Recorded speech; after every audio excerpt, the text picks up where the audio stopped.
I don't think Ripple's a scam at all. So I think that they have a bigger picture than most people really understand, right? Like I just said, I don't make any bones about it. Ripple absolutely does sell XRP onto the market to fund their business.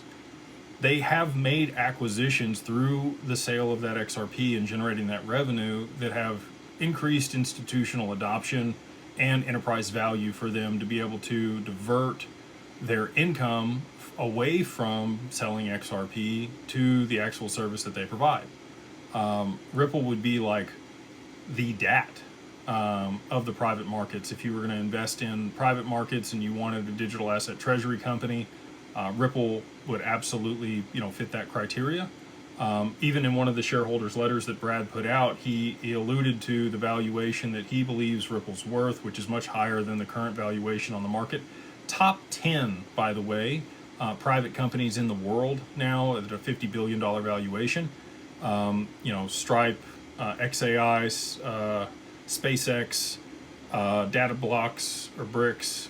There was a bunch of them on the list that were a little bit above them. But shout out to Ripple that's a huge achievement.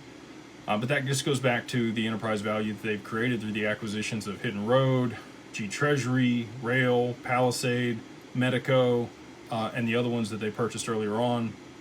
I've got a full video on that here on the YouTube channel if you want to go check that out. But with those acquisitions, they now have a full stack of those solutions that they're able to provide for institutions and enterprises that they're calling Ripple One, which is great, by the way.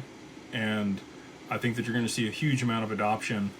And really until the XRPL or the mainnet is capable of facilitating payments at scale through the amendments that have been proposed, I don't think you're going to see the institutional adoption.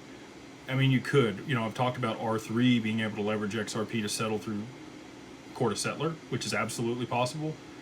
And that's the other piece. It's not just Ripple that leverages XRP. There are other institutions and enterprises developing things in this space and partnering with other large financial institutions and sovereign countries that leverage the XRPL for settlement.